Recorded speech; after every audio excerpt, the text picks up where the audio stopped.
Collegium పనితీరు ఏదో అద్భుతం అంటూ ఓ పక్కన జ్యుడిషియరీ, ఇప్పుడు ఆ జ్యుడిషియరీలు రిటైర్ అయిన తర్వాతన ఆ పనితీరు బాగాలేదంటూ ఒక న్యాయమూర్తి చేసినటువంటి వ్యాఖ్య, తాజా మాజీ న్యాయమూర్తి చేసిన వ్యాఖ్య సంచలనమే సృష్టిస్తోంది. ప్రధాని మోడీ ప్రభుత్వం 2014లో తీసుకొచ్చిన జాతీయ న్యాయ నియామకాల కమిషన్ చట్టానికి పనిచేసే అవకాశం ఇవ్వాల్సిందని సుప్రీంకోర్టు మాజీ న్యాయమూర్తి జస్టిస్ సంజయ్ కిషన్ కౌల్ అభిప్రాయపడ్డారు. ఆ చట్టాన్ని సర్వోన్నత న్యాయస్థానం 2015లో రద్దు చేయడం కొలీజియం వ్యవస్థ ప్రభుత్వం మధ్య సంఘర్షణ వాతావరణం నెలకొనడానికి కారణమైందన్నారు. ఈ నెల 25న పదవి విరమణ చేసిన జస్టిస్ ఎస్కే కౌల్ పీటీఐకి ఇచ్చినటువంటి ఇంటర్వ్యూలో చెప్పారు. పలు ఆసక్తికరమైన విషయాలు కూడా చెప్పుకొచ్చారు. కొలీజియం వ్యవస్థపై కేంద్రం మంత్రులు భిన్నాభిప్రాయాలను వ్యక్తం చేస్తున్న నేపథ్యంలో ఆయన వ్యాఖ్యలు ప్రాధాన్యం సంతరించుకున్నాయి. న్యాయమూర్తులే నియమించే కొలీజియం వ్యవస్థ స్థానంలో ప్రధాని మోడీ ప్రభుత్వం ఎన్జేఏసీ చట్టాన్ని తీసుకొచ్చింది. ఈ చట్టం రాజ్యాంగ విరుద్ధమంటూ ఏడాది వ్యవధిలో దాన్ని సుప్రీంకోర్టు కొట్టేసింది.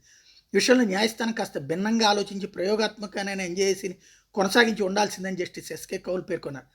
ఎన్జేఏసీకి పనిచేసే అవకాశం ఇవ్వలేదు. పార్లమెంట్ ఆమోదించిన చట్టాన్ని సుప్రీంకోర్టు రద్దు చేయడం రాజకీయ వర్గాలకు ఆగ్రహం కలిగించింది. వ్యవస్థ మార్పును జడ్జీలు అంగీకరించడం లేదన్న అభిప్రాయం వాళ్లలో నెలకొనేలా చేసింది. ఎన్జేఏసీ రద్దు తదనంతర కొలీజియం వ్యవస్థతో ప్రభుత్వ ఘర్షణలకు అది కారణమైందని జస్టిస్ కౌల్ తెలిపారు. వాస్తవానికి కొలీజియం వ్యవస్థ సాఫీగా ఏం కొనసాగడం లేదన్నారు. అంతా బాగానే ఉందని చెప్పడం అవాస్తవం అవుతుందన్నారు. చాలా నియామకాలు పెండింగ్లో ఉండటం ఇదే విషయాన్ని ప్రతిబింబిస్తుందని చెప్పారు. కొలీజియం సిఫార్సు చేసిన పేర్లో ఇప్పటికే చాలా పెండింగ్లోనే ఉన్నాయని గుర్తు చేశారు.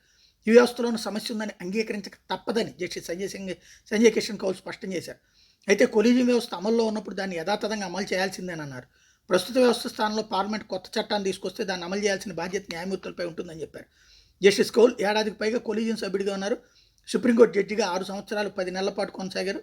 స్వలింగ సంపర్కుల మధ్య వివాహ బంధానికి చట్టబద్ధమైన గుర్తింపునిచ్చేందుకు నిరాకరిస్తూ తీర్పు వెలువరించిన సుప్రీంకోర్టు ధర్మాసనం ఆయన సభ్యుడిగా ఉన్నారు. ప్రస్తుతం ఉన్న చట్టాల ప్రకారం స్వలింగ సంపర్కుల వైవాహిక బంధాన్ని గుర్తించలేమని, చట్టాల మార్పుతోనే అది సాధ్యమవుతుందని స్పష్టం చేశారు. రాజ్యాంగ అధికారం 370 రద్దు సహా పలు చారిత్రాత్మక తీర్పులు ఇచ్చినట్టు సుప్రీంకోర్టు ధర్మాసనం ఆయన ఉన్నారు.